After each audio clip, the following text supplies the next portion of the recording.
चलिए स्टार्ट करें। क्या पढ़े थे लास्ट क्लास में? पहली प्रॉपर्टी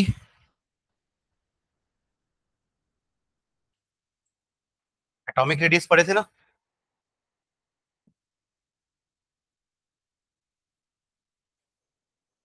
एटॉमिक रेडियस प्रॉपर्टी पढ़े थे, उसके टाइप्स पढ़े थे। एटॉमिक रेडियस होते हैं तीन टाइप के। कोवेलेंट रेडियस, कहां थे तू?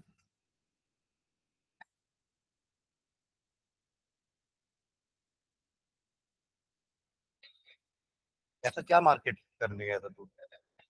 क्या?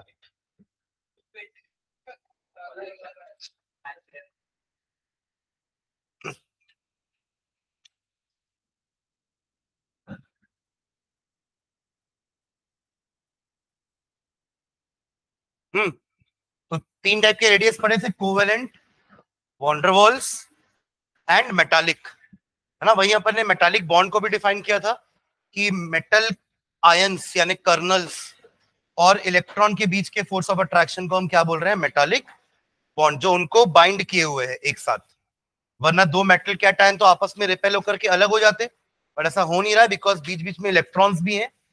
Those electrons have binded the metal colonel's together, resulting in metallic bond. ठीक है, मेटालिक बॉन्ड। और उसी के रेडियस को हाफ करोगे तो आपको मिल जाएगा, मतलब इंटर न्यूक्लियर डिस्टेंस को हाफ करोगे तो आपको मिल जाएगा मेटालिक रेडियस। तो हमने एक में देखा था कि कोवेलेंट रेडियस में मॉलिक्यूल्स ओवरलैप्ड थे, वॉन्डरवॉल्स में वो दूर थे, और मेटालिक बॉन्ड में वो जस्ट टच थे। तो सबसे ज्यादा रेडियस आपका किसका आएगा? वॉन्डरवॉल रेडियस, उसके बाद मेटालिक रेडियस, और सबसे कम रेडियस होगा आपका कोवेलेंट रेडियस। ठीक है, देन वी सॉ ट्रेंड्स, है ना, उसका वेरिएशन। वेरिएशन देखे थे, एटॉमिक रेडियस कैसे वेरी करेगा in a group when we move from top to bottom, and in a period when we move from left to right. देखा था हमने। तो क्या देखे थे उसमें कि लेफ्ट लेफ्ट टू राइट जाएंगे तो एटॉमिक साइज डिक्रीज हो रहा था बिकॉज न्यूक्लियर चार्ज बढ़ रहा था। इफेक्टिव न्यूक्लियर चार्ज बढ़ने के कारण एटम का साइज श्रिंक होता जा रहा था। और वही जब ऊपर से नीचे आ रहे थे तो वहां तो एक एक शेल बढ़ता जा रहा है, एक एक ऑर्बिट बढ़ती जा रही है, तो रेडियस बढ़ता जाएगा। ठीक है, तो top to bottom atomic radius increases, left to right atomic radius decreases. ये देखे थे। और लास्ट आयनिक रेडिया भी देखे थे ना, आयनिक रेडिया, कैटायन और एनायन का। हमने ये बात की थी कि cations are smaller than their parent atom, whereas anions are greater than their parent atom। कैटायन अपने पेरेंट एटम से छोटे होंगे, एनायन अपने पेरेंट एटम से बड़े होंगे। ठीक है, और लास्ट मैंने एंड किया था आइसो इलेक्ट्रॉनिक स्पीशीज के साइज के साथ। हमने 7-8 आइसो इलेक्ट्रॉनिक स्पीशीज देखे थे। क्या होते हैं iso electronic species? The one having same number of electrons. उनके साइज में आप कैसे कंपैरिजन करोगे? तो सब में इलेक्ट्रॉन सेम है पर सबके प्रोटॉन सेम थोड़ी ना है। तो जिसके पास ज्यादा प्रोटॉन, उसका न्यूक्लियर चार्ज ज्यादा, तो अट्रैक्शन ज्यादा, अट्रैक्शन ज्यादा तो साइज कम। देखा था हमने। तो उसका ऑर्डर भी लिखे थे लास्ट में, है ना। नाइट्राइट सबसे, क्या था, नाइट्राइट सबसे बड़ा था, और एल्यूमिनियम आयन सबसे छोटा था। लिखे थे पूरा order, increasing order, decreasing order, जो भी लिखे थे। ठीक है, चलो आगे बढ़े। चलिए नेक्स्ट हेडिंग डालेगा, सेकंड प्रॉपर्टी चालू करते हैं।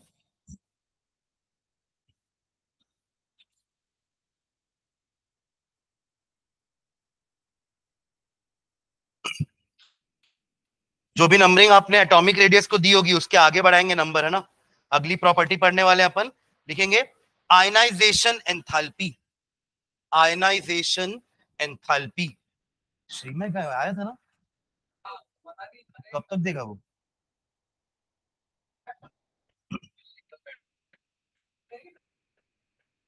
प्रॉपर्टी नंबर 2, आयनाइजेशन पोटेंशियल, या इसको कहते हैं आयनाइजेशन एंथैल्पी। एनर्जी बोल सकते हैं ना एंथैल्पी के लिए। एक हम जो नॉर्मल लैंग्वेज में वर्ड यूज करते हैं वो है energy.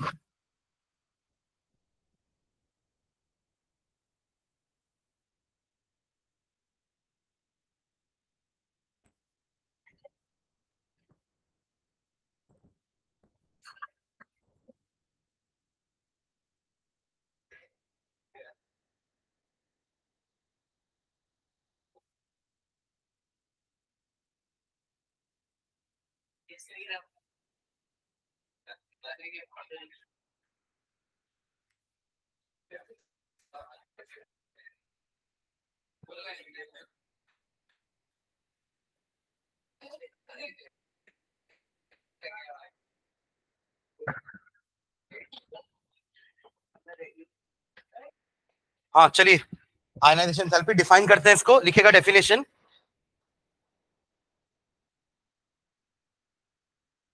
It is defined as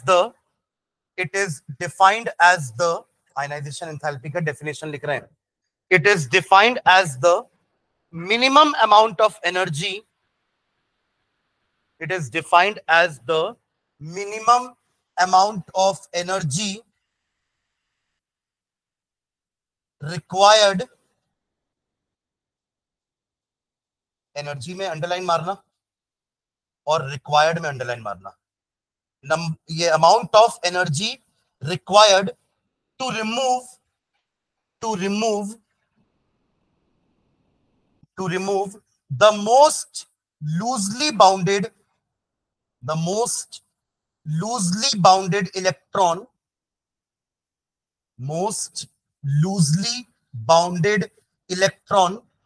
कौन सा इलेक्ट्रॉन सबसे लूजली बाउंडेड होता है? जो सबसे लास्ट शेल में है।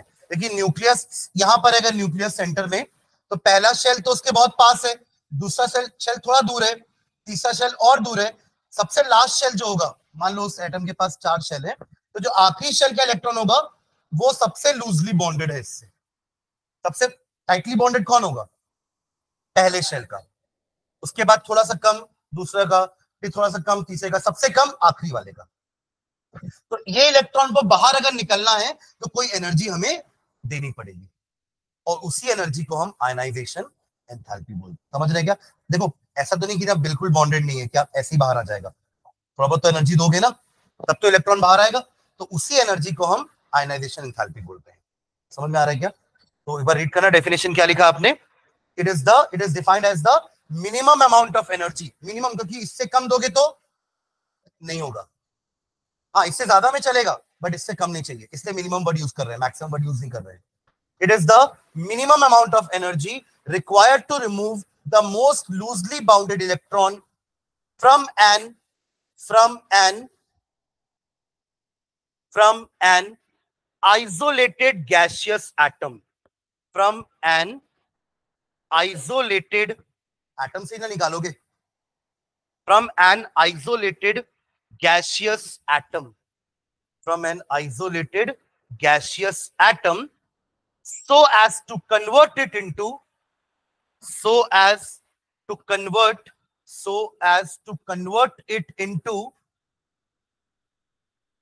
क्या हो जाएगा? अगर उससे एक इलेक्ट्रॉन बाहर निकल जाएगा तो उसका क्या हाल होगा? आयन में। कौन सा ion? Cation. So as to convert it into a gaseous cation.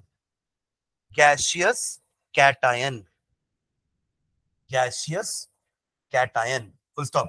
It is represented as del I H. ऐसे रिप्रेजेंट करेंगे इसको ना, डेल आई एच। आई का मतलब आयनाइजेशन, एच का मतलब एंथैल्पी। ठीक है, चेंज। हाँ, आई मतलब आयनाइजेशन, एच मतलब एंथैल्पी, और ये जो ट्रायंगल बना इसका मतलब चेंज होता है, डेल्टा चेंज। ठीक है, okay. It is represented as del I H. Equation लिखना, जो भी अपन लिखे ना उसका इक्वेशन लिखते हैं। m of g plus del IH gives m plus electron. यही लिखा हमने अभी, जो पूरा स्टेटमेंट लिखे ना। Energy required to remove an electron, loosely bonded electron, from an isolated, अकेला है, आइसोलेटेड है, gaseous atom, so as to convert it into gaseous cation. क्या बोल रहे हैं? एक general metal, M for metal, ये मेटल ही कर पाएंगे ना, नॉन मेटल इलेक्ट्रॉन लूज करेंगे क्या? वो तो उल्टा गेन करना चाहते हैं ना। तो उनके लिए एनर्जी की वैल्यू क्या होगी? इनके लिए बहुत कम की बहुत ज्यादा? बहुत ज्यादा। वो अपना इलेक्ट्रॉन लूज ही नहीं करेंगे, because they have the tendency to gain electron and metal have the tendency to lose electron. इसलिए वो कम एनर्जी में भी इलेक्ट्रॉन को छोड़ देंगे। बट अगर आप चाहते हो कि एक नॉन मेटल से ये काम करें तो ये आपको बहुत ज्यादा अप्लाई करना पड़ेगा। कहने का मतलब आयनाइजेशन एंथैल्पी मेटल की कम होती है, नॉन मेटल की ज्यादा होती है। समझ रहे हैं क्या? है ना? अब एक चीज बस आपको थोड़ा पीछे पेज पलटाऊंगा, जहां अपन एस ब्लॉक एलिमेंट पढ़ रहे थे ना, जल्दी वहां जाओ, जल्दी दौड़ के जाओ वहां पे। एस ब्लॉक एलिमेंट, जल्दी। प्रॉपर्टी मिली एस ब्लॉक एलिमेंट की प्रॉपर्टीज, एस ब्लॉक एलिमेंट की प्रॉपर्टी मिली। हाँ, उसमें कुछ एक पॉइंट लिखेगा आयनाइजेशन एंथैल्पी वाला, जल्दी देखो तो। They have low ionisation enthalpy, लिखे हो? मिल गया ना? अभी मैंने उस समय बोला भी था कि ये मैं आप लोग को आगे पढ़ाऊंगा, ये प्रॉपर्टी शायद याद नहीं होगा आप लोग को, बट मुझे याद था कि मैंने कहीं लिखवाया ये चीज। समझ गए क्या? अब वो पॉइंट का मतलब क्लियर है, क्योंकि वो मेटल्स हैं और उनकी आयनाइजेशन एंथैल्पी कम होती है, क्योंकि वो उनकी तो टेंडेंसी, वो तो बैठे ही है इलेक्ट्रॉन लेके जाओ करके। ठीक है, तो आप थोड़ी सी एनर्जी दोगे तो इलेक्ट्रॉन वो छोड़ देंगे। समझ गया क्या? ठीक, चलो नेक्स्ट।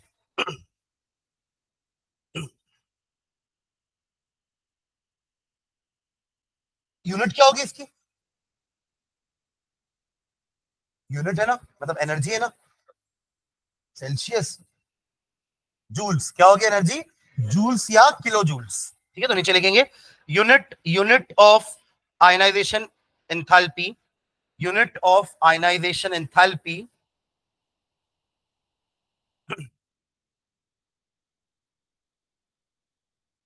जूल लिखना, जूल, या फिर और करके किलो जूल। ये भी एनर्जी का यूनिट है, किलो जूल, बस किलो तो लगा दिया आगे। इसके अलावा कैलोरीज भी होती है ना, कैलोरी सुने? कैलोरी, कैलोरी और जूल में एक रिलेशन में था ना, 1 पॉइंट, मतलब 1 calorie is equal to 4.2 joules. ये रिलेशनशिप है, हर क्वांटिटी का आपस में रिलेशनशिप होता है ना। अगर वो सेम फिजिकल क्वांटिटी की यूनिट्स हैं तो उनके बीच में रिलेशनशिप होता है कि नहीं होता है? किलो और मतलब केजी और ग्राम में रिलेशनशिप है, ग्राम और मिलीग्राम में रिलेशनशिप है, मीटर और किलोमीटर में रिलेशनशिप है, वैसे इनके बीच में भी रिलेशनशिप होगा, जूल और कैलोरी के बीच में, है ना। एक और लिखना, और यूनिट, और इलेक्ट्रॉन वोल्ट, और इलेक्ट्रॉन वोल्ट, ये अपन ने सेकंड चैप्टर में पढ़ा था। इसका मतलब होता है 1.6 इंटू 10⁻⁻19 जूल्स। 1 इलेक्ट्रॉन वोल्ट का मतलब क्या होता है?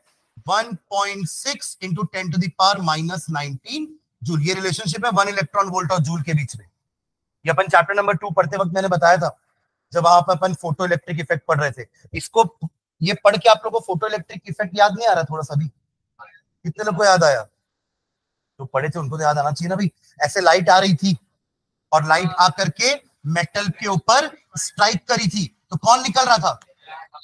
तो उसके लिए भी एक मिनिमम एनर्जी चाहिए थी ना, वही तो, उसी को तो बोलते हैं आयनाइजेशन एंथैल्पी। अब वहां मैंने आयनाइजेशन एंथैल्पी का यूज नहीं किया वर्ड, क्योंकि अपन को हाँ ज्यादा होगा तो excess energy will be converted into kinetic energy of that electron, है ना। पर आपको एक मिनिमम एनर्जी तो देनी पड़ेगी, और उसको अपन ने नाम दिया था वर्क फंक्शन, वर्क फंक्शन। और वो मिनिमम फ्रीक्वेंसी को नाम दिए थे थ्रेशोल्ड, कि कम से कम इतने फ्रीक्वेंसी की लाइट आएगी तब जाकर के वो मेटल सरफेस से इलेक्ट्रॉन को बाहर निकाल सकती है। तो वो इलेक्ट्रॉन तभी बाहर निकलेगा जब ये कंडीशन फुलफिल होगी। Am I clear? ठीक, चलो नेक्स्ट। एक इसी में समझ डालना, successive ionisation enthalpies, successive ionisation enthalpies, successive ionisation enthalpies, successive ionisation enthalpies. देखो इसका क्या मीनिंग हुआ? सक्सेसिव का मतलब क्या होता है? नेक्स्ट, मतलब आपने अपने एक मेटल एटम से एक इलेक्ट्रॉन रिमूव करके उसको +1 चार्ज दिया, करेक्ट। इसके लिए आपने अप्लाई किया डेल आई एच वन इसलिए दे रहा हूं क्योंकि पहला इलेक्ट्रॉन निकाले। सब क्या एक ही इलेक्ट्रॉन लूज करते हैं क्या?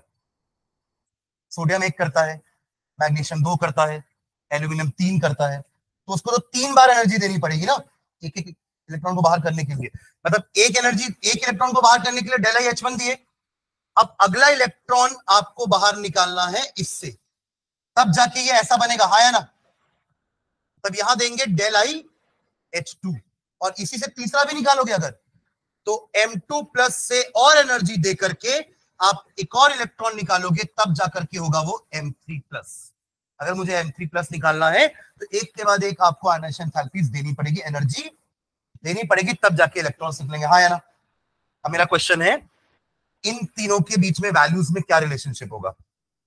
Del I H one greater than del I H two greater than del I H three, या फिर उल्टा del I H one smaller than del I H two smaller than del I H three. कौन सा correct लग रहा है इसको सोच के बताना, तुक्का नहीं लगाना कि दो में एक बोलूंगा तो 50% प्रोबेबिलिटी है कि करेक्ट हो जाएगा, है ना? ये मत सोचना, पहले आप सोचो कि क्या होना चाहिए।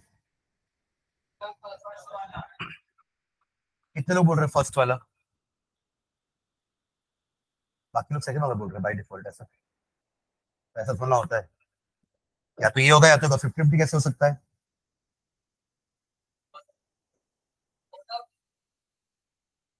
सोचो तो एक बार। हाँ, क्या बोल रहा है श्री? अच्छा, ठीक है। ये तो इक्वल बोल रहा है, मतलब ये तो मैं तो वो ऑप्शन दिया भी नहीं था। अच्छा, एक ऑप्शन बनवा दिया था, तो तीसरा ऑप्शन क्या होगा? Equal to. और चौथा क्या होता है हमेशा? None of this. तो नन ऑफ दिस तो नहीं हो सकता, कुछ तो रिलेशनशिप होगा ना उनके बीच में। देखिए एक्चुअली में ये होता है करेक्ट। अब इसका रीजन समझिएगा। देखो, पहला इलेक्ट्रॉन आपने किससे निकाला है पता है? एटम से। पहला इलेक्ट्रॉन किससे निकाले हो? एटम से। दूसरा इलेक्ट्रॉन किससे निकाले हो? आयन से। वो भी किस टाइप के आयन से? पॉजिटिवली चार्ज आयन से। उससे इलेक्ट्रॉन खींचना आसान है क्या? हाँ, अगर सुना है घायल शेर और खतरनाक होता है, ये पता है कि नहीं? पहली बार आके मारूंगा श्रीनगर तो मार खा लेगा, अगली बार आऊंगा तो वो भी तो रेडी रहेगा, आप तो सर मारने आ रहे हैं मेरे को, कैसे मारने दूंगा देखो। मतलब वो घायल हो गया ना एक बार, तो अगर और घायल करोगे तो वो थोड़ा सा आपको और रेजिस्ट करेगा, मतलब ज्यादा एनर्जी देनी पड़ेगी, समझ रहे हो क्या? तो सक्सेसिव आयनाइजेशन पोटेंशियल ऐसे इंक्रीज होती है, क्योंकि आप अगला इलेक्ट्रॉन एटम से नहीं निकाल रहे हो। एटम तो न्यूट्रल था, उसने दे दिया आसानी से इलेक्ट्रॉन, पर अगला एटम, अगला इलेक्ट्रॉन आप एक आयन से निकालने वाले हो, that to a positively charged ion. उससे भी नेगेटिव चार्ज खींच रहे हो, जबकि उसकी टेंडेंसी है unlike charges attract each other. उससे आप उसके इलेक्ट्रॉन को खींच रहे हो, तो क्या आसानी से छोड़ देगा क्या वो इलेक्ट्रॉन? नहीं, आपको और एनर्जी देनी पड़ेगी। समझ रहे हैं क्या? ठीक है, तो चलो लिखते हैं इसको। पहले सक्सेसिव आयनाइजेशन एंथैल्पी होती क्या है पहले वो लिखते हैं, हाइफन डाल के लिखना। The ionisation enthalpies, the ionisation enthalpies, successive ionisation enthalpies का डेफिनेशन लिख रहे हैं। The ionisation enthalpies required to remove, required to remove first comma second comma third etc electrons. The ionization enthalpy is required to remove first comma second comma third etc electrons from an isolated gaseous atom, from an isolated gaseous atom, from an isolated gaseous atom are called successive ionization enthalpies, are called successive ionization enthalpies, successive ionization enthalpies। ठीक है, ये तीनों equation लिख लो आप लोग जैसे मैंने लिखा है। पहले M आपका मेटल था, तो उससे एक इलेक्ट्रॉन निकालने के लिए आपने इतना अप्लाई किया। सेकंड के लिए अब आयन से निकाले तो उसके लिए नाम देना del I H one, del I H two, del I H three, है ना? नाम ये रहेंगे उसके।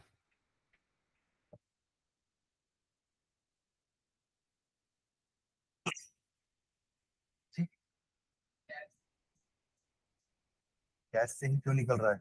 हाँ, तो तूने क्या बोला उसको? क्या वो?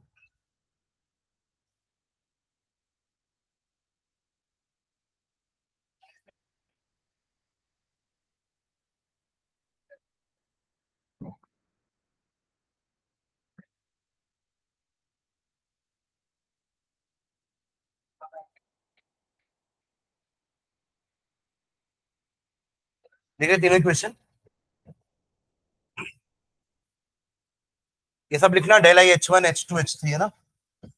याद तक लिख के छोड़ना, फिर इसके बाद ये लिखवा रहा हूँ, उसके बाद फिर ये लिखेंगे, है ना? हाँ, लिखेंगे नेक्स्ट लाइन द, हाँ, देखो एक सिंगल एटम को जब आप, देखो सोडियम का तो एक ब्लॉक है ना, सिंगल एटम तो है नहीं, वो तो मेटालिक बॉन्ड है ना।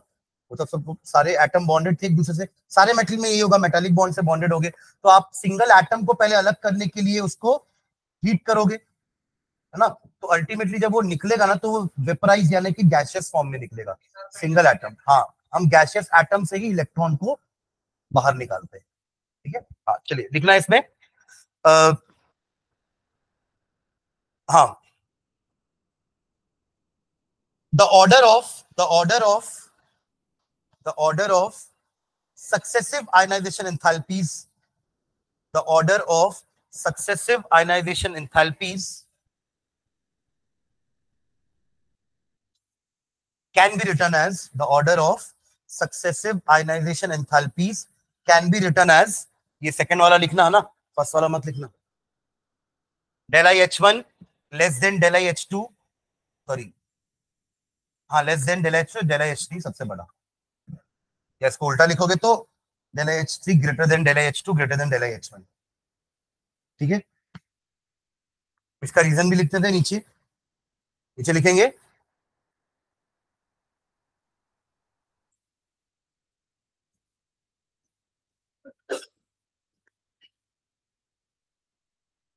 लिखाऊं रीजन, हाँ लिखेंगे नीचे।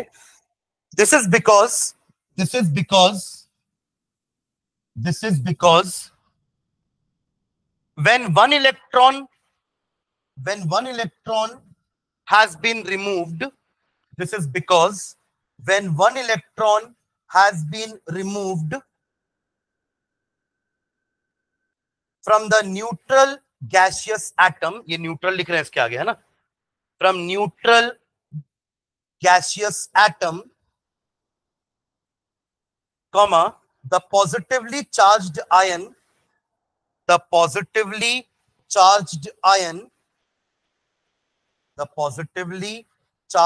ion formed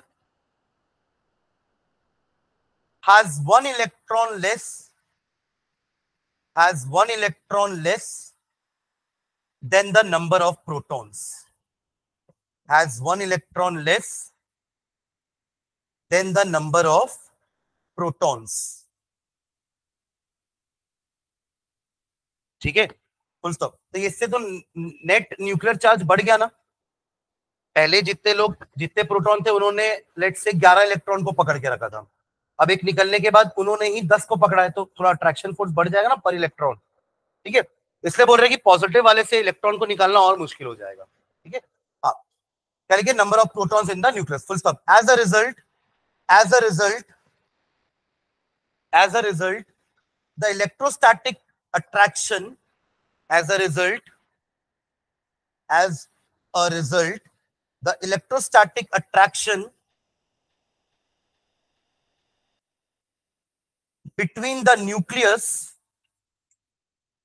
the electrostatic attraction between the nucleus and the remaining electrons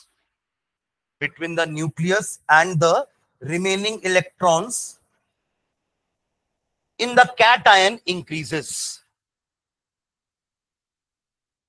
As a result, electrostatic attraction between the nucleus and the remaining electron, एक तो निकल गया, अब बचे हुए इलेक्ट्रॉन पे अट्रैक्शन होगा, remaining electrons in the cation increases, full stop.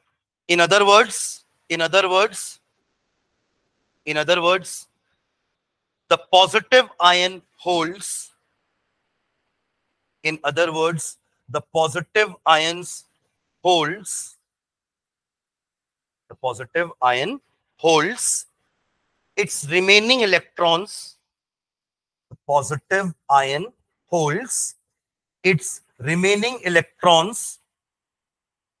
more firmly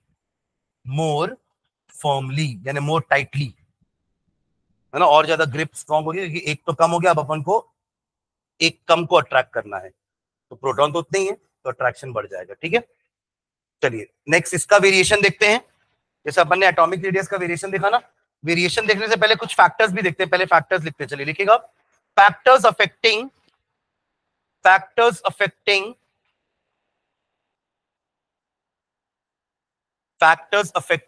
the ionization enthalpy, factors affecting the ionization enthalpy, कौन कौन से फैक्टर्स हैं जो आयनाइजेशन एंथैल्पी को अफेक्ट करेंगे। फर्स्ट लिखना, फर्स्ट न्यूक्लियर चार्ज, पहला न्यूक्लियर चार्ज। बताओ तो इसका क्या होना चाहिए? इसके बढ़ने से आयनाइजेशन पोटेंशियल बढ़ना चाहिए कि कम होना चाहिए? सोच के बताना, है ना। न्यूक्लियर चार्ज आपको पता है क्या होता है ना, न्यूक्लियस के अंदर जो पॉजिटिव प्रोटॉन्स हैं उनका charge, that is nuclear charge. अगर ये बढ़ता है तो आयनाइजेशन पोटेंशियल का क्या होगा? बढ़ेगी कि कम होगी? देखो, अगर न्यूक्लियर चार्ज बढ़ा तो वो जो अट्रैक्शन फोर्स है वो बढ़ेगा, इलेक्ट्रॉन को और ज्यादा अट्रैक्ट करेगा, तो कम एनर्जी में निकल जाएगा क्या? और ज्यादा देना पड़ेगा, यानी आयनाइजेशन पोटेंशियल बढ़ जाएगी। Am I clear? समझ रहे हैं क्या? और ये तो एक फैक्टर हुआ। दूसरा फैक्टर एक और बता रहा हूं, एटॉमिक साइज। इसका बताओ दूसरा, जल्दी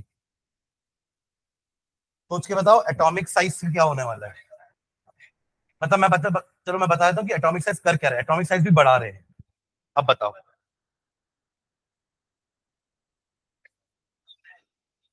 हाँ, दूर जाते जा रहा है। देखो, निकलना तो आखिरी इलेक्ट्रॉन को ही है। एटॉमिक साइज बड़ा होगा तो आखिरी इलेक्ट्रॉन दूर नहीं है, दूर होगा तो लूजली बॉन्डेड है, आराम से निकल जाएगा। यानी कि साइज बढ़ेगा तो आयनाइजेशन एंथैल्पी कम होगी, न्यूक्लियर चार्ज बढ़ेगा तो आयनाइजेशन एंथैल्पी बढ़ेगी।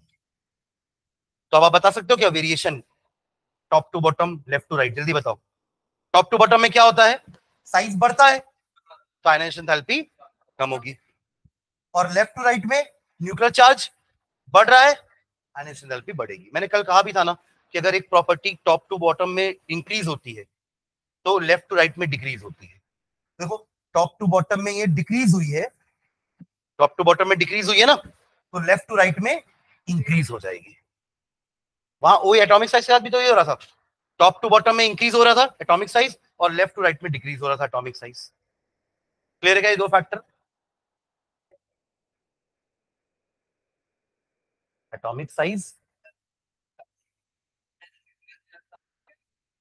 नहीं, कैसे डिक्रीज होगा एटॉमिक साइज? क्या लिथियम और सोडियम में सोडियम का न्यूक्लियर चार्ज कम है क्या? दोनों बढ़ता है। मैंने उस दिन कहा था ना कि इसका भी, इन दोनों में भी तो न्यूक्लियर चार्ज भी तो बढ़ रहा है, बट साइज ज्यादा बढ़ रहा है ना, नंबर ऑफ शेल्स बढ़ते जा रहे हैं। तो वो जो दूरी है ना आखिरी शेल की इलेक्ट्रॉन से, वो बढ़ती जा रही है, तो अट्रैक्शन कम होता जाएगा। ठीक है, चलिए ये दो फैक्टर पहले लिखते हैं, फिर दो तीन फैक्टर और हैं। पहले लिखा ना फर्स्ट फैक्टर, न्यूक्लियर चार्ज।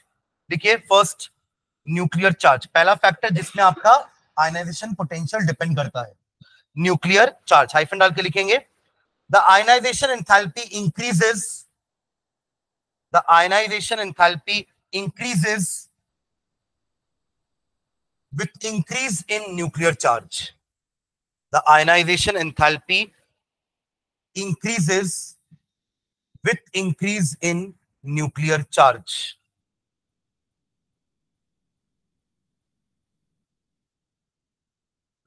ठीक है, एक लाइन इसका रीजन भी लिख लेते हैं। This is due to the fact that, this is due to the fact that with increase in nuclear charge, with increase in nuclear charge, with increase in nuclear charge, the electrons of the outer shell, with increase in nuclear charge, the electrons of the outer shell, the electrons of the outer shell are more firmly held, are more firmly held by the nucleus. Obviously charge बढ़ रहा है तो attraction बढ़ेगा. More firmly held by the nucleus, and thus greater energy is required, and thus greater energy is required, and thus greater energy is required to pull out an electron, to pull out an electron, and thus greater energy is required to pull out an electron from the atom, from the atom, from the atom. Done. चलिए second लिखेंगे, second factor, atomic size या atomic radius, है ना, atomic size बोल लो या atomic radius बोल लो। हाँ, लिखेंगे इसमें हाइफन डाल के, एक लाइन लिखोगे फर्स्ट, जैसे ऊपर लिखे हैं न्यूक्लियर चार्ज में पहला लाइन जैसा लिखे हो वैसा इसमें लिख सकते हैं क्या?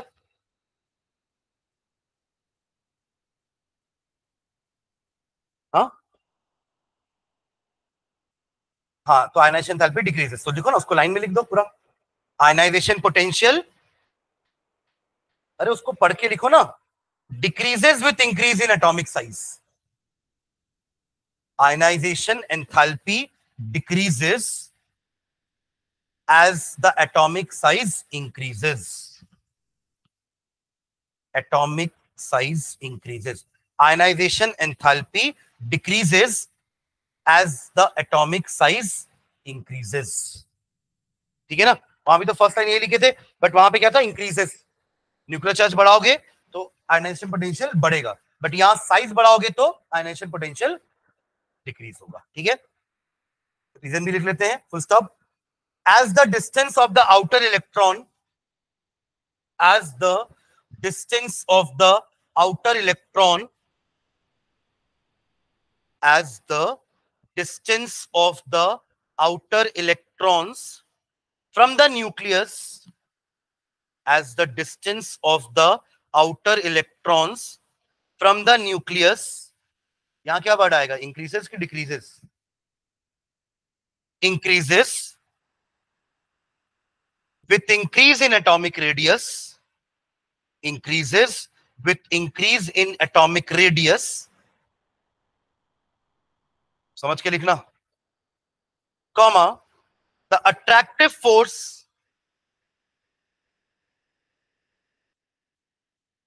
फिर से रिपीट कर रहा हूं, as the distance of the outer electron from the nucleus increases with increase in atomic radius, comma, the attractive force on the outer electron,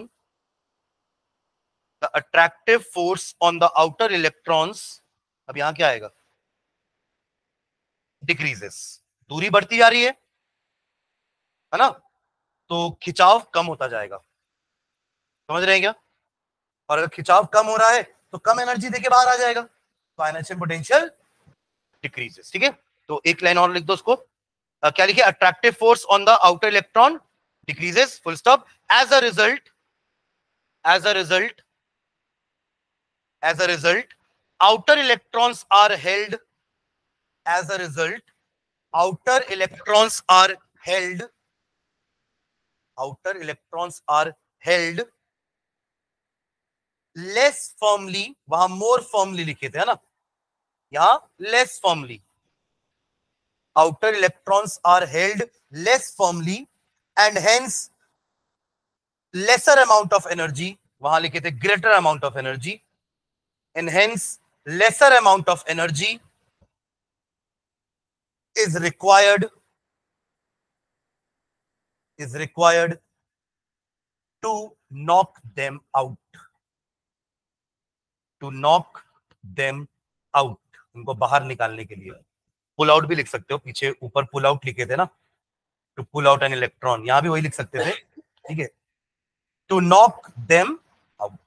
ठीक है, चलो थर्ड फैक्टर, थर्ड फैक्टर जिसपे आयनाइजेशन पोटेंशियल का value depend करेगा, लिखेंगे third factor, penetration effect, penetration effect, penetration effect.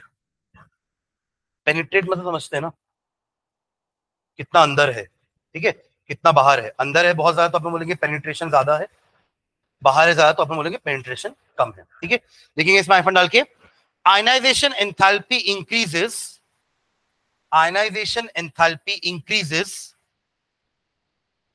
Ionization enthalpy increases. चलिए एक question का जवाब देना, 3s 3p और 3d में कौन न्यूक्लियस के ज्यादा पास है? एवरीवन, एस तो पहले आता है ना, फिर उसका पी आता है, फिर डी आता है, तो जो ज्यादा पास है वो ज्यादा अट्रैक्टेड नहीं होगा, तो उसकी आयनाइजेशन पोटेंशियल कम होगी कि ज्यादा होगी? ज्यादा होगी, यानी कि पेनिट्रेशन ज्यादा होगा तो आयनाइजेशन पोटेंशियल भी जो शेल जितना अंदर है, जो सब शेल, सॉरी देखो है तो तीनों आउटर मोस्ट ऑर्बिट, अगर मैं थर्ड ऑर्बिट की बात कर रहा हूं तो तीनों आउटर मोस्ट ऑर्बिट है कि नहीं, बट सबके सब ऑर्बिट्स अलग अलग है। सब ऑर्बिट्स में कौन सबसे आगे खड़ा है, एस। सबसे ज्यादा न्यूक्लियस का अट्रैक्शन किसको पड़ रहा है, तो सबसे इजीली कहां से इलेक्ट्रॉन निकलेगा, डी से। अरे इजीली पूछा मैंने, सुना तो करो। हाँ चलो, समझ गया ना, पेनिट्रेशन का मतलब यही होता है। देखिए देखो, आउटर मोस्ट शेल बोला ना हमने, पर उस आउटर मोस्ट शेल के पास नंबर ऑफ सब शेल्स भी हैं, मतलब फोर्थ तो आपका आउटर मोस्ट शेल है, बट उसमें से इलेक्ट्रॉन कहां से इजीली निकलेगा, एफ से, फिर डी से, फिर पी से, और सबसे लास्ट एस से। जितना ज्यादा अंदर रहोगे न्यूक्लियस के, जितना ज्यादा पास रहोगे, एनर्जी उतनी ज्यादा लगेगी उस इलेक्ट्रॉन को निकालने के लिए। समझ गया क्या? चलिए लिखना इसमें हाइफन डाल के, ionization enthalpy increases as the penetration effect, ionization enthalpy increases as the penetration effect of the electrons increases. Ionization enthalpy increases as the penetration effect of the electrons increases. As the penetration effect of electrons increases. ठीक है,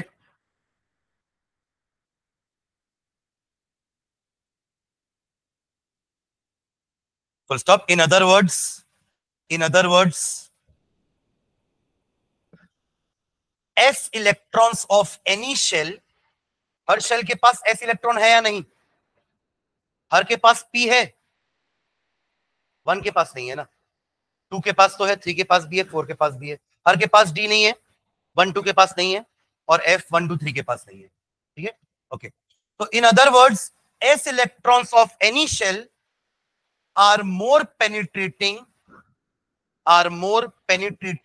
आप इसको ना more near भी लिख सकते हो, जबरदस्ती एक टफ वर्ड डाल दिया, पेनिट्रेटिंग है ना, नियर वर्ड लिख सकते हैं ना, कि एस वाला सबसे पास रहेगा, किसी भी शेल का एस वाला सब शेल न्यूक्लियस के सबसे पास में रहेगा, है ना। तो क्या लिख रहे हैं, in other words, s electrons of any shell are more penetrating towards the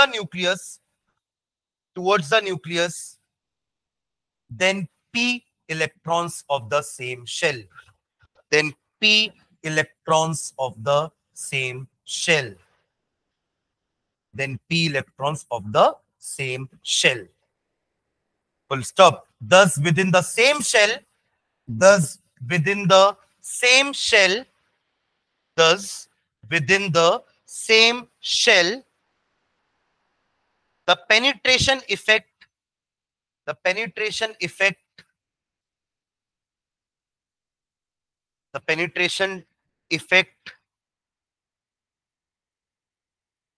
decreases in the order S greater than P greater than D greater than F.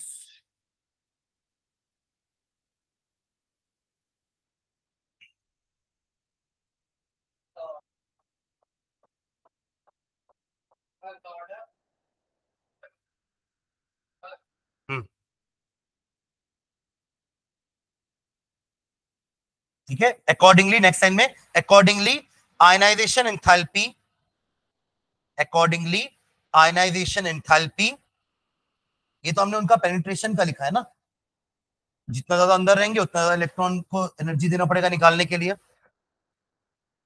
Accordingly the ionization enthalpy will be more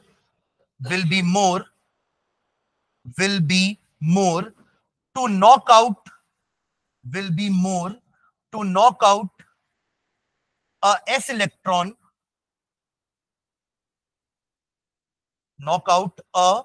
s electron, then a p electron. The ionization enthalpy will be more to knock out a s electron then a p electron of the same shell.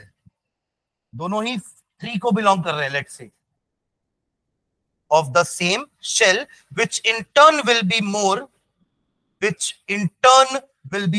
की ज्यादा होगी d से और d की ज्यादा होगी f से। सबसे कम किसकी है, f की, which in turn will be more than, which in turn will be more than that required to remove a d electron, which in turn will be more than that required, which in turn will be more than that required to remove a d electron, which in turn will be more than that required to remove a d electron. हाँ? क्या हो गया?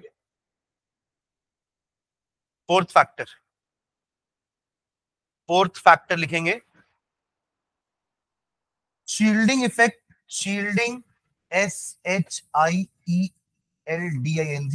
Shielding और screening effect, shielding और screening effect of the inner shell electrons, of the inner shell electrons, ये है पूरा heading ना। शील्डिंग या स्क्रीनिंग दोनों एक ही मतलब है, शील्डिंग या screening effect of inner shell electrons. एक लाइन लिखना हाइफन डालकर,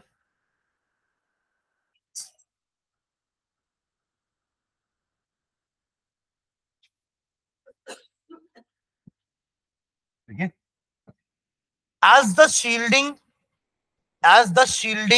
effect of the inner electron increases, as the shielding effect of the inner electrons increases, inner electron increases, as the shielding effect of the inner electron increases, the ionization enthalpy decreases.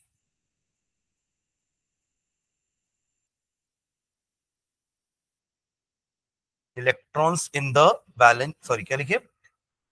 As the shielding effect of inner electron increases, the ionization enthalpy decreases. इसका meaning समझना, तो shielding का मतलब क्या होता है? What do you mean by shield? एक ढाल ना, एक ढाल टाइप से उसको प्रोटेक्ट कर रहा है, राइट? तो देखो क्या है, ये आपका न्यूक्लियस है, ठीक है, ये आपके फर्स्ट शेल हो गया, ये दूसरा शेल हो गया, ये तीसरा शेल हो गया, समझ लो, ठीक है। इलेक्ट्रॉन तो यहीं का निकलेगा जो आखिरी शेल है। इस इलेक्ट्रॉन को न्यूक्लियस का अट्रैक्शन फोर्स तो लग ही रहा है, बट उसके साथ में क्या हो गया, इस इलेक्ट्रॉन को न्यूक्लियस का अट्रैक्टिव फोर्स तो लग रहा है, बट उसी के साथ जो सेकंड शेल में जो इलेक्ट्रॉन है ना, वो क्या कर रहे हैं, इसको रिपेल भी कर रहे हैं। तो एक्चुअली ये इसको हेल्प कर रहे हैं, न्यूक्लियस से बचा रहे हैं, समझ रहे हैं क्या? न्यूक्लियस से इस इलेक्ट्रॉन को ये सेकंड शेल के इलेक्ट्रॉन्स क्या कर रहे हैं, बचा रहे हैं बाय रिपेलिंग। अब अगर ये रिपेल करेंगे तो दूर हो जाएंगे ना थोड़े से, तो आयनाइजेशन एंथैल्पी कम हो जाएगी, यानी कि थोड़ा दूर हो गए तो अट्रैक्शन से कम हो गए ना, वो थोड़ा न्यूक्लियस का अट्रैक्शन कम हो गया, उससे कम एनर्जी में वो इलेक्ट्रॉन बाहर आ सकते हैं। समझ में आ रहा है क्या? तो इसको एक्चुअली कहते हैं नेट न्यूक्लियर चार्ज। क्योंकि नेट न्यूक्लियर चार्ज क्यों बोल रहे हैं यहां पर, क्योंकि सिर्फ खिंचाव नहीं है ना अंदर की तरफ, अंदर के इलेक्ट्रॉन्स बाहर के इलेक्ट्रॉन्स को रिपेल भी कर रहे हैं। तो जब दोनों को माइनस करेंगे तब हमारा इफेक्टिव न्यूक्लियर चार्ज आएगा। समझ रहे हैं क्या इफेक्टिव न्यूक्लियर चार्ज का मतलब? जैसे आप लोग वो फिजिक्स में पढ़ते हो ना कि ये एक ब्लॉक है, यहां से एक फोर्स लग रहा है, net force, exactly net force पढ़ते हो ना कि यहां से 5 न्यूटन का लग रहा है और यहां से 2 न्यूटन का लग रहा है, तो नेट फोर्स कितना हुआ? 3 न्यूटन, क्योंकि अपोजिट डायरेक्शन में तो आपने उसको माइनस कर दिया। यहां भी तो वही चीज हो रही है, यहां भी क्या हो रहा है, वही हो रहा है। एक तरफ अट्रैक्शन फोर्स है इनवर्ड, रिपल्सिव फोर्स है आउटवर्ड, तो उनका नेट फोर्स क्या हो जाएगा, दोनों का माइनस। M I clear? ठीक है, उसी को कहते हैं इफेक्टिव न्यूक्लियर चार्ज। ठीक है, तो समझ गया ना आपने जो लाइन लिखी है अभी, कि अगर स्क्रीनिंग इफेक्ट बढ़ेगा या शील्डिंग इफेक्ट बढ़ेगा तो आयनाइजेशन एंथैल्पी डिक्रीज होगी, क्योंकि वो सक्सेसफुल हो गए ना इलेक्ट्रॉन को बचाने में, आखिरी शेल के इलेक्ट्रॉन को न्यूक्लियस के इफेक्ट से बचाने में सक्सेसफुल हो गए, तो थोड़ा दूर हो गए तो अब कम एनर्जी में भी वो इलेक्ट्रॉन बाहर आ जाएगा। Am I clear? चलो इसका रीजन भी लिख लेते हैं, नेक्स्ट लाइन में लिखना इसका रीजन। इन मल्टी इलेक्ट्रॉन एटम्स, इन मल्टी इलेक्ट्रॉन एटम्स। ऐसा क्यों लिख रहे हैं multi electron atoms? Hydrogen helium में क्या शील्डिंग मिलेगी? वो तो एक ही शेल है। अरे हाँ या ना, उनको तो बस अट्रैक्शन ही मिलने वाला, उनके अंदर तो कोई और इलेक्ट्रॉन है ही नहीं ना। फर्स्ट शेल को कौन करेगा शील्ड? कोई नहीं कर पाएगा। सेकंड को फर्स्ट कर सकता है शील्ड, थर्ड को सेकंड कर सकता है शील्ड, फोर्थ को थर्ड कर सकता है शील्ड। तो मतलब शील्डिंग इफेक्ट सेकंड से ही चालू होगा, यानी मल्टी इलेक्ट्रॉन एटम से। एक दो इलेक्ट्रॉन वालों से नहीं कुछ शील्डिंग होने वाली, उनको कोई शील्डिंग नहीं मिलने वाला। समझ रहे हैं क्या? हाँ, तो क्या लिखे? In multi electron atoms the electrons in the valence shell, in multi-electron atoms, the electrons in the valence shell experience the electron in the valence shell experience an attractive force from the nucleus। ये तो clear है, attractive force तो मिलेगा ही ना उसको। Attractive force from the nucleus, attractive force from the nucleus, and a repulsive force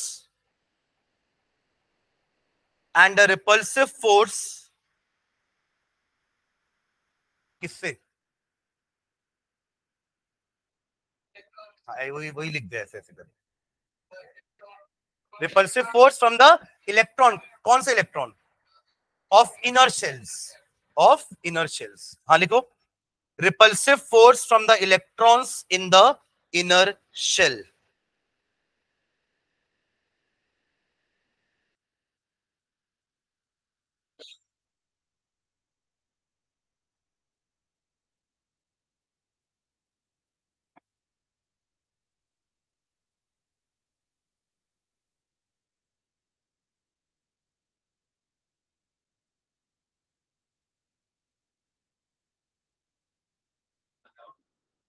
हाँ इसको, हाँ बोल सकते हैं।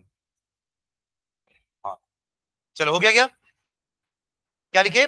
From the electrons in the inner shells, full stop. The overall effect the overall effect, हाँ फुल स्टॉप डाल के, the overall effect of these two opposing force, the overall effect of these two opposing force results in the reduction of attractive force,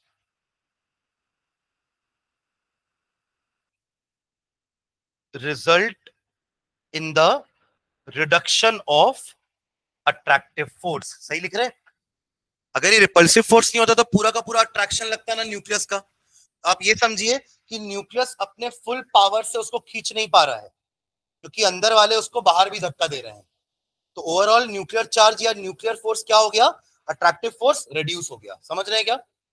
reduction in the attractive force, full stop. The actual charge felt, actual charge को क्या बोलते हैं? Effective nuclear charge. वही लिख रहे हैं एक line, the actual charge felt by the valence electron,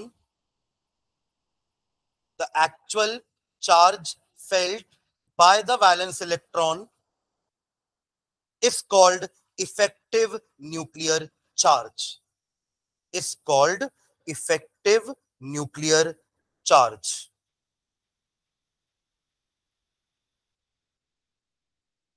ये जो रिपल करना वही तो शील्डिंग इफेक्ट है।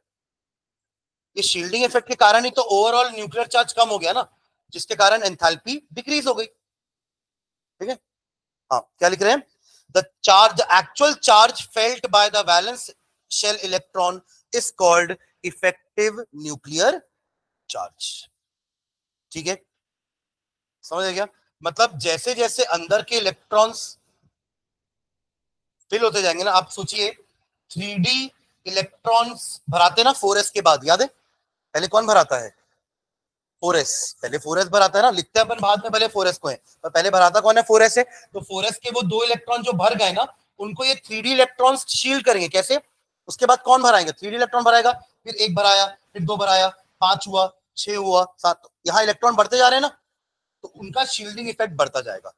ये तो दो कांस्टेंट है, ये तो दो कांस्टेंट है ना बाहर वाले शेल में, पर यहां पे इलेक्ट्रॉन ऐड होते जा रहे हैं तो इन पे शील्डिंग बढ़ती जा रही है। आप समझे मैं क्या बोला? मतलब कि 21 वाला जो स्कैंडियम है उसमें एक इलेक्ट्रॉन था जो इसको शील्ड कर रहा था, जो 22 आएगा उसमें दो इलेक्ट्रॉन हो जाएंगे जो बाहर के दो इलेक्ट्रॉन को शील्ड कर रहे होंगे, रिपेल कर रहे होंगे। अब आपको क्या लगता है जैसे जैसे इलेक्ट्रॉन बढ़ेंगे तो शील्डिंग नहीं बढ़ेगी? इनर शेल में फीलिंग हो रहा है ना, जब भी आप डी भरते हो तो इनर शेल में भराता है, याद है पेनाल्टीमेट। आखिरी वाला शेल का तो 4s भरा हुआ है दोनों, बस वो एक ही दो कंडीशन में ही उचक के आगे जाता है ना, क्रोमियम और कॉपर, जहां 4s 1 हो जाता है। अदरवाइज 4s तो पूरा दो इलेक्ट्रॉन से भरा हुआ है ना। तो जैसे जैसे इलेक्ट्रॉन और ऐड होते जा रहे हैं, आयरन में 26 एक और इलेक्ट्रॉन ऐड हुआ है ना, कोबाल्ट 27, निकल 28, तो जैसे जैसे अंदर वाले शेल में एक एक इलेक्ट्रॉन बढ़ते जा रहा है, शील्डिंग इफेक्ट बढ़ता जा रहा है, आयनाइजेशन पोटेंशियल घटता जा रहा है। समझेगा? लास्ट लाइन लिख के एंड करते हैं, लिखो इन other words an increase in the in other words an increase in the number of electrons in other words an increase in the number of electrons कहां पे? in the inner shells in the inner shells in the inner shells देखो penultimate लिख दिए ना, सुनो इधर, penultimate लिख क्यों नहीं लिखवा रहा हूं मैं, इनर शेल्स क्यों लिखवा रहा हूं? क्योंकि 4f भी तो कभी भराएगा ना ऐसे, तब 4f किसको शील्ड करेगा? 5 वाले को, 6 वाले को। अरे 4f भराता कब है? 6th पीरियड में, तो वो तो 6s को भी शील्ड करेगा, वो 5 को भी शील्ड करेगा, क्योंकि उसके बाद तो है सारे। 4f है तो पहले, भरा बाद में रहा है। समझ रहे मैं क्या बोल रहा हूं? तो 4f शील्ड करेगा इनको, तो इसलिए पेनाल्टीमेट नहीं लिखा के क्या लिख रहे हैं? Inner shells. तो इनर शेल में सब आ जाएंगे, पेनाल्टीमेट भी आ जाएगा, एंटी पेनाल्टीमेट भी आ जाएगा। समझ रहे हैं क्या? हाँ, तो क्या लिखे? In other words an increase in the number of electrons in the inner shells tends to decrease the ionization enthalpy, tends to decrease the ionization enthalpy, tends to decrease the ionization enthalpy. ठीक है, चलो ये हमारी second property हुई है। इसका variation अभी लिखे नहीं अपन, बट वो जो फर्स्ट और सेकंड पॉइंट लिखे ना, न्यूक्लियर चार्ज और एटॉमिक साइज, वही इनका वेरिएशन होगा along the period and down the group. सुन रहे हैं क्या? आपने जो फर्स्ट सेकंड पॉइंट लिखा ना, न्यूक्लियर चार्ज और एटॉमिक साइज, वही आंसर है उसका across the period and down the group. देखिए डाउन द ग्रुप में साइज इंक्रीज होता है, size increase enthalpy decrease. Across the period में न्यूक्लियर चार्ज बढ़ता है, तो nuclear charge increase, enthalpy increase.